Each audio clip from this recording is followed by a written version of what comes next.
วันนี้ก็มาครั้งแรกพี่น้องเอ้ยลุบุป่าพาดงมาเลยพี่น้องเอ้ยโดยรถก็บุค่อยดีปานใดคืนนี่กันเนาะเนี่ยวันนี้ทุยลักหัวพี่น้องเอ้ย มากับบ่าวพันไส้2 คนพี่น้องเอ้ย ผัดไส้ พัดไส้เนาะ โดยสบายดีเด้อพี่น้องเด้อ สบายดีเด้อเอาบัดนี้ก็ เอา ขอ เคยได้ยินข่าวว่าเลิกกันกับบ่าวหนุ่มแล้ว โดย อยู่กับไผสัปัจจุบัน ก็ ทั่วบ่อยากให้พ่อแม่ก็เฮาเอาเนาะเฮาไว้เก็บไว้ แต่งใหม่ลูกใหม่แล้วก็ย่างแล้วเราก็ แล้วก็บ่มีหยังเนาะคือเห็นคือฮู้แหละเลย พูดแล้วแต่เราก็อยากมาอยู่ว่าในคลิปเอาเตียงได้ พี่น้องเลยบัดนี้ก็มาฮอดมาถึงแล้วทางบ้านซาวต้าพี่น้องเลยได้ยินข่าวเพิ่นว่ามีปัญหาในครอบครัวพี่น้องเลยบัดนี้ก็ได้มาเยี่ยมเบิ่งมาเยี่ยมมาถามมาสอบมาถามนี่แหละได้มาจังใดพี่น้องเลยวันนี้ก็มาครั้งแรกพี่น้องเลยลุบุป่าพาดงมาเลยพี่น้องเลยโดยรถก็บุค่อยดีปานใดคืนนี่กันเนาะเนี่ยวันนี้ทุยลักหัวพี่น้องเลย มากับบ่าวพันไส้2 คนพี่น้องเอ้ย ผัดไส้ พัดไส้เนาะ โดยสบายดีเด้อพี่น้องเด้อ สบายดีเด้อเอาบัดนี้ก็ขอกับทักทายสบายดีเด้อพ่อแม่พี่น้องเมื่อทุกคู่ทุกคนเนาะที่ได้มาหับชมช่องบ่าวนิวชาแนลพี่น้องเอ้ยได้มาพบมาพอกับบ่าวนิวคือเก่านี่ก็ได้บ่ได้อยู่ทางเงินไออาดพี่น้องเอ้ย เปลี่ยนบรรยากาศเนาะ โดยพาพี่น้องมาเปิดหูเปิดตาเอาบัดได้ก็เอาอีกแล้วพี่น้องวะเนาะอยู่เฮือนไออาดอีกแล้วอ่ะ เบื่อเลยเนาะ โดยมื้อนี้ ยู่เก่าโดยไปเบิ่งข้างในเลยพี่น้อง ไป มาจับป้าตัวพี่น้องเอ้ยเพิ่นอยู่เฮือนอยู่บ่เนาะโอ้เห็นแล้วพี่น้องเอ้ยเพิ่นอยู่พี่น้องโตวันนี้ก็มาฮอดมาถึงเพิ่นมื้อนี้โดยตัวพี่น้องเอ้ยเฮือนก็งามกระดิกกระดอเนาะตัว มาบ่เป็นนั่น งามเนาะ แล้วเพื่อนแล้วซาน ตัวโดยสบายดีเด้อสตาโดยตัวบันนี้ก็มาครั้งแรกโดยบุเคยพ่อบุเคยเห็นจักเทื่อ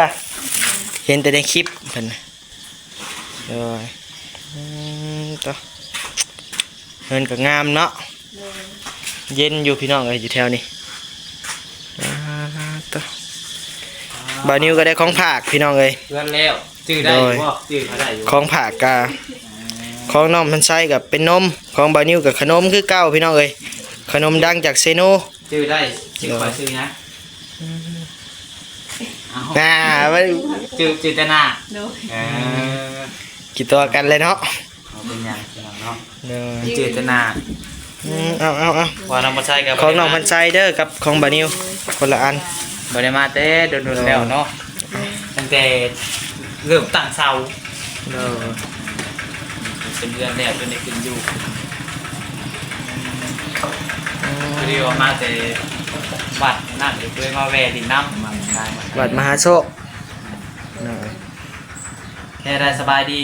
โดยสบายดีอยู่ นี่คือว่าได้ยินข่าวนะบอก บุคาดคิดบ่ ข่าวเคยได้ยินข่าวว่าเลิกกันกับบ่าวหนุ่มแล้ว โดย อยู่กับไผสัปัจจุบัน กับลูก2 คน อยู่กับลูก โดย บุกินฮอดผัวบ่เนาะ กินฮอดเองอะไร เด้อ ลูก2 คน กินข้าวกินน้ำเลยบ่เอ้ย กินแล้ว ได้ยังกินน่ะนะ แกงหน่อไม้ โอ้แนวแซ่บสำเนาะ โดย บ่ใส่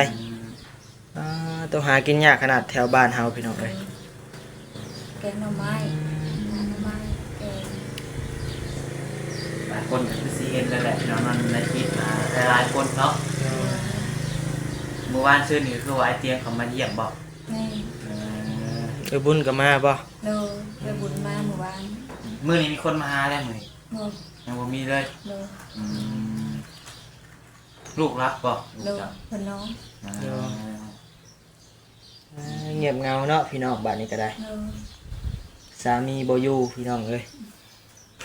ผัวเจ้าเพิ่นก็อยู่เพื่อนพุ่นแล้วเนาะ โดย อยู่เพื่อนเพิ่นเอง โดย นะครับโสดแล้วเดี๋ยวนี้บ่แม่นผัวแล้วพี่น้องเนาะบ่มีผัว เออ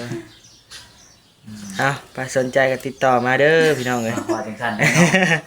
หยอกว่าหยอกว่าหัวกันแล้วพี่น้องเอ้ย ยังคือว่าได้ยินข่าวว่ายังสิคืนดีกันอยู่บ่เพื่อนเนาะ อันที่เฮาว่าออกไปในคลิปไอเตียงนะเฮาเว้าบ่ทันคิดไอ้ โอ้ คันว่าลงเอากันก็คันเพิ่นสิฮิตสิโค้งที่เก่าก็เอา แต่ว่าต้องแต่งใหม่ โดย ต้องมีหิมีคลองเนาะ โดย ตอนไหนกินงัวกินควายพี่น้องเอ้ย จะชาวตาว่าวันในคลิปมาเตียงมื้อนั้นหาว่าบ่ทันคิด โด โด ย ยคิดฮอดแห้งพี่น้องเอ้ย ก็ มื้อนะ เว้าบ่ทันได้คิดแล้วก็บ่ทันได้ถามผู้หลักผู้ใหญ่เพิ่นบ่ทันได้ถามนำพ่อแม่นะ อืม ว่าคันผัวกลับมาก็เอาว่ะกะเว้าอีหลีในคลิปไอเตียงนะเฮาเว้าเลยแต่ว่าก็อยากมีฮิตมีโค้งคือเก่านะคันว่าผัวกลับมา อืม ตอนนั้นเพิ่นกลับมานี่ต้องได้เฮ็ดพิธีตามบ้านตามเมืองเนาะปิดทอง ประเพณีบ้านเฮาพี่น้องเอ้ย แต่ว่าซาตานี่ก็ยังคิดฮอดผัวอยู่นะ คิดอยู่อ้ายอันเห็นได้จ้ะมัน เด้อ หนีจากกัน เป็นอันใดก็ตอนนั้นก่อนสิเลิกห่างกันน่ะ ผิดกันนี่แหละอ้าย ผิดเรื่องหยังอะนะ ก็หลายอย่างนั่นแหละหลายสิ่งหลายอย่าง ได้ข่าวว่าผิดกันเรื่องปนเครียดบ่ แกงขี้ แกงเครียดเนาะโอ้ปนวะเด้อ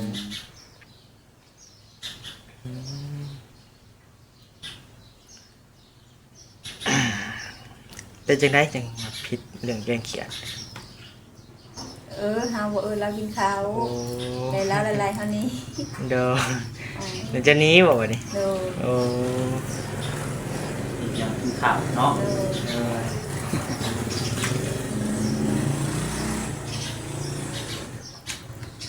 ไฟบอกไฟฟ้าก็มีเบิดเนาะ โดย สบายแล้ว จักห้องก็เฮือนจัง โดย 2ห้องนอน อืม บัดนี้รถเฮือนหลังบักใหญ่รถอยู่2คนเนาะบัดนี้เนาะ แล้วเตรียมเพิ่นเข้ามามื้อนั้นอันเพิ่นเข้ามาดินน้ำนี่เนาะ โดย แล้วต่างกันมาเว้านั่นนี่แน่นั่นนี่ตามกับอีกอย่างเพื่อนนี่ก็เป็นสื่อ2คนบ่ โดย สื่อของมันทางซาวตากับบ่าวนุ่มเนาะ โดย คุณยายเพิ่นซื้อให้หลายคนก็ว่านั่นนี่อยู่เนาะเป็นเดือนของคุณยายเฮ็ดให้ซื้อให้ดินกัน ซื้อให้แล้วคือมาเลิกมาลากันเพิ่นว่า แม่น่ะเห็นอยู่อ่านอยู่คอมเมนต์อ่านเบิ่งอยู่แต่ละซองละซองจนเจ็บหัว อืมได้เสียเรื่องมันเกิดมันเป็นแบบนี้ไปเลยเนาะมันก็แก้ไขอะไรอีกบ่ได้เลยพี่น้องเอ้ยแต่เหตุปัจจุบันอะไรเนาะแก้ไขปัจจุบันอย่างนี้คะแนนว่าเพิ่นนั้นอยากมีเมียอีกครั้งก็มาตรงมาแต่งเอาเนาะ โดยถ้าว่ายังหักแพงกันเนาะ โดย เบิ่งเราก็คือสิอยากมาอยู่เนาะเบิ่งเรา โดย อยากมาแต่กับเพิ่นกับบ่มีแนวสิ แม่นเพิ่นก็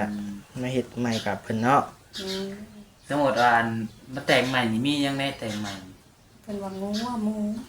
งัวตัวหนึง โดย หมูตัวหนึง โดย คาดองเด้มีบ่ กะนี้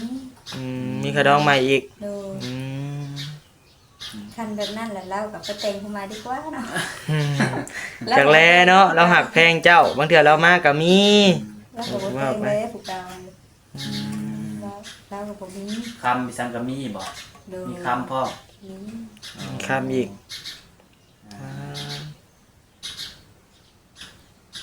ขอโทษได้สมุดถามหนะพี่น้องเนาะ ผิดพลาดประการใดกันเนาะ ที่หลายคนจะถามโจทย์ว่าอันเพิ่นแต่งใหม่นี่คาดองนี่ได้ซะให้ลูกบ่คือว่าให้พ่อให้แม่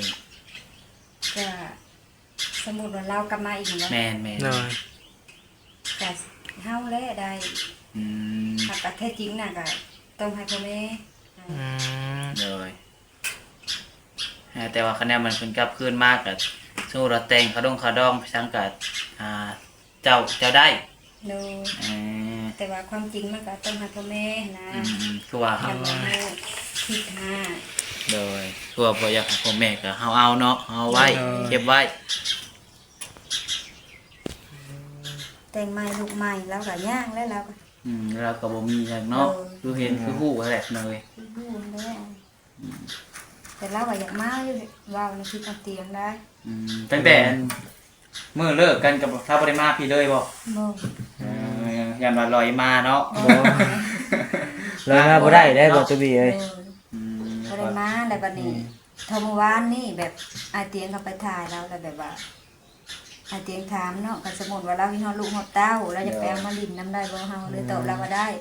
มันแท้จริงทางบ้านน่ะเพิ่นบ่ได้เว้านะถ้าเป็นภูมิเพิ่นว่าบ่ได้แบบไหมบัดนี้ก็เลยบอกว่าได้ว่าอาเตียงเราถามเมื่อวานแล้วก็เล่าว่าเมื่อวานนี่ก็มาเอาลูกมาลิ้น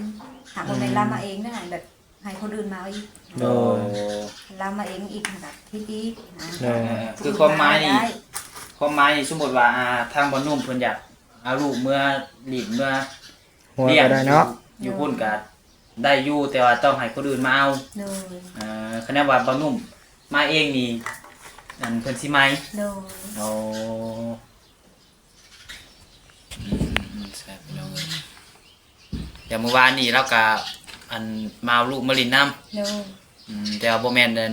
ปลานุ่ม โดยผู้อื่นมา คือพี่น้องเราได้มาเอาให้เนาะ แม่เอื้อยแล้ว กินฮอดลูกกินฮอดเต้าอยู่ฮะ โดย มันแบบบ่มีบัดนี้เพิ่นสิกลับมาบัดเพิ่นเราฮิตใหม่เด้ เห็นได้เนาะ โดย ต้องกัน แบบว่า ไปเบิ่งคลิปกันเนาะเพิ่นก็นั่งคอยอยู่นั่งงอยเงา แบบ คลิปไอ ว่า เตียงก็ได้ กินหยังแล้วเลยเด้ไอ้ทำแบบว่าบ่ทันกินฮีดกินหยังหาเสียหมูตัวหนึงแล้วก็แล้ว แบบนี้พดอันว่าง่ายก็ไม้กันแล้ว โดย โดย ไม้กินงัวกินควายกันแล้ว แม่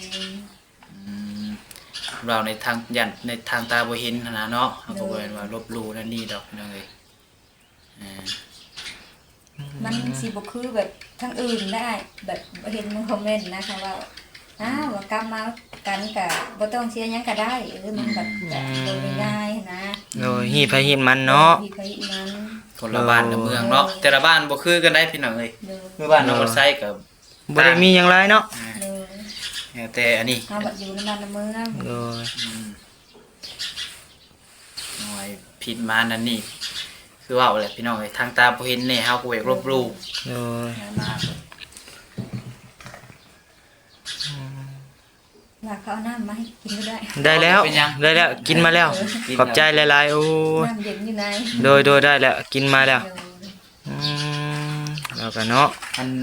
ชาวโมนี่เพิ่นอยู่เพื่อนอยู่บ่ซะเพื่อนเพิ่นล่ะว่าตัวนี้ แม่ ทางหลังนี่บ่ โดย โอ้ บ่ได้เข้ามาแตะโดนแล้วมัน บ่จื้อเลยเนาะ โดยกินน้ำหมอ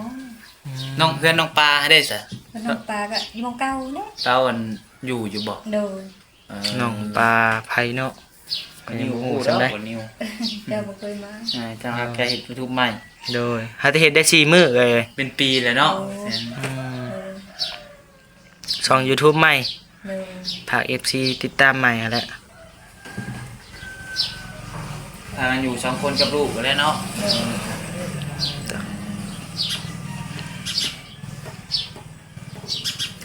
ทางเบิ่ง อยู่คลิปเจ้าตั้งแต่พูดและไอเตียงมา ตั้งแต่อยู่ในตู้ตัวนี้ผู้บ่ตอนน่ะแม่นบ่ อ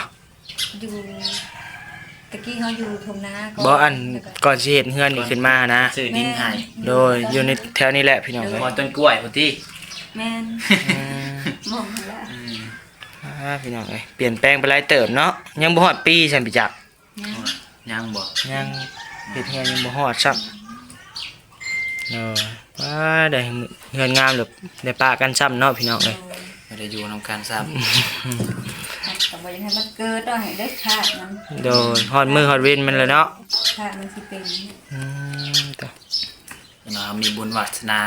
เป็นคู่เป็นครองกันอีกก็คือสิได้กลับมาหากันอยู่เนาะอันนั้นมีบุญวาสนาเป็นคู่เป็นครองกันเพิ่น โดย เพื่อนไผซะตัวนี้นี่ข้างๆนี่ เฮือนเขาเจ้า เฮ็ดใหม่บ่ โดย เริ่มเป็นเฮือนเป็นซ่านหมดแล้วพี่น้องเอ้ยแถวบ้านในนี่กะตอนตะกี้โอ้ยมา หลังได้ก็เป็นหลังสูงๆพี่น้องเอ้ย เกินไม้ เฮือนไม้สูงๆเดี๋ยวนี้ป้ามีแต่เฮือนดินเฮือนดอนหมดพี่น้องเอ้ย ฮอดเนาะเอา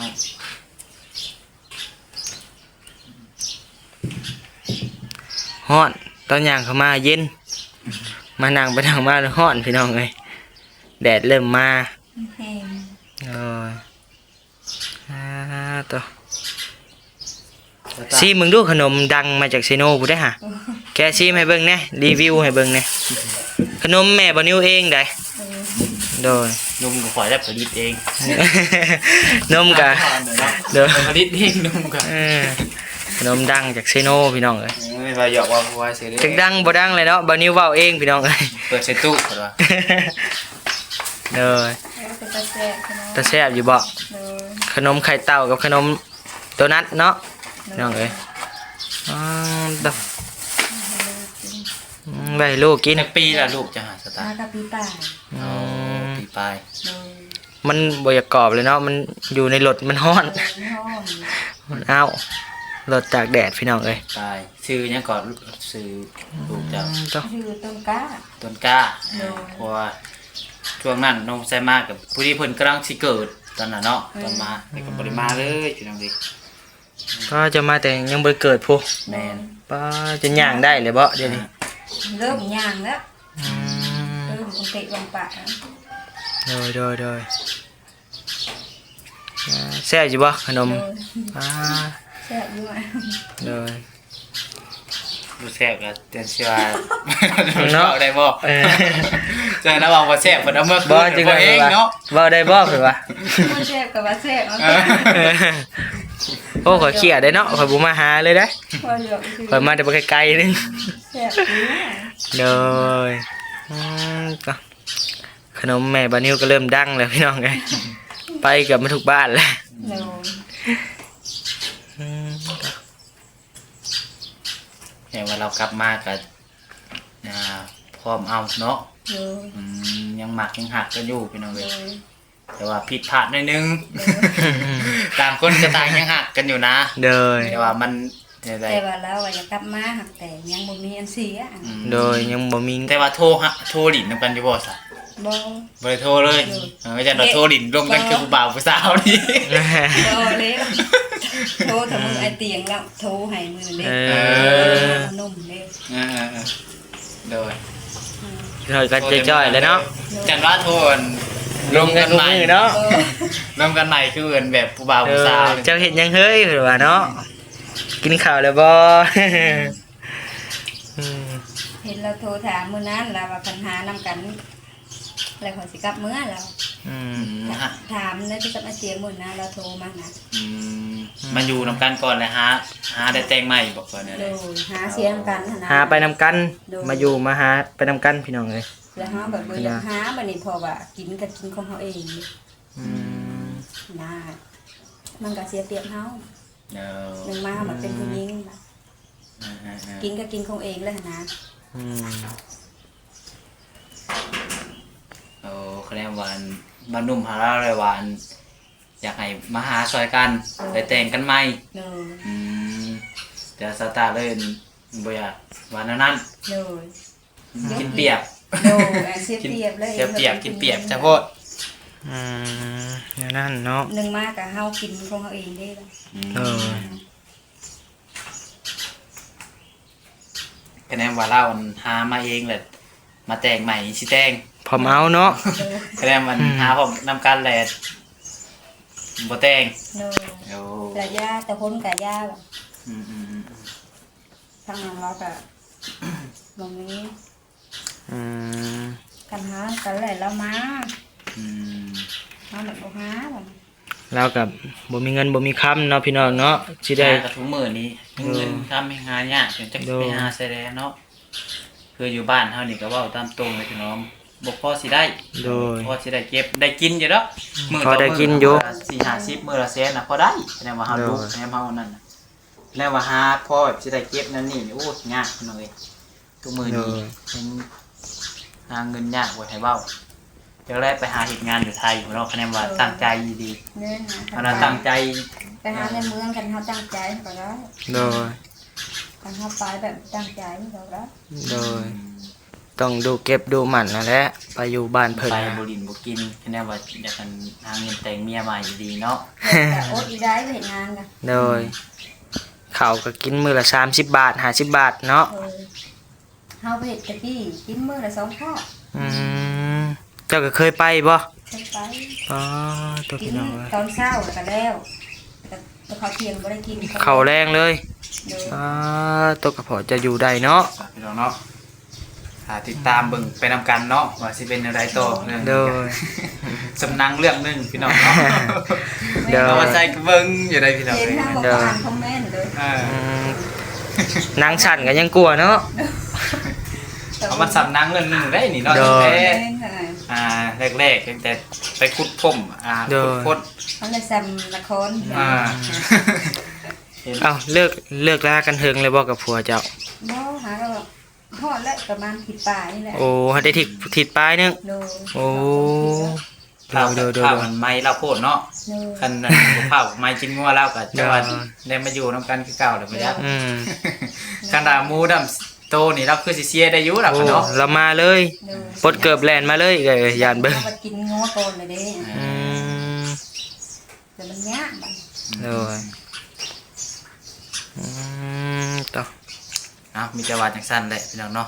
แล้วยิวจะสิลงกับเราต่อบ่ เอาก็มืดฉันมีแล้วพี่น้องเอ้ยโดย บานิวกับโบฮู้เรื่องแล้วยังเนาะโดย เอามีแต่ว่าสู้ๆเด้อซาตาเด้อ เออ เดี๋ยวไปอ่า โดยโดย เป็นอะไร FC กับมีลายอยู่ที่ให้กำลังใจ ตามบานิวไปเบิ่งได้ โดย โดยมีแต่สู้ๆหั่นแหละเอา จะเดินทางกลับได้บัดนี้เนาะ โดยสิได้ห้วยหน้ากับหลังเลยได้บัดนี้ ยังห้วยหนากำลังบัดนี้ ห้วยหน้ากับหลัง ไม่ได้กำลัง อ่าว่าพิษนะคือแบบบ่ยาวเมื่อวานนี่เนาะอ่าบ่ยาวยังก็เงินหายากเมื่อวาน โอ้ยสบายดี โดย พี่น้องเนาะ โดย เฮ้ยเพื่อนเราก็เนาะมาจะกินน้ำรับไปเรื่องเงินเดี๋ยวไป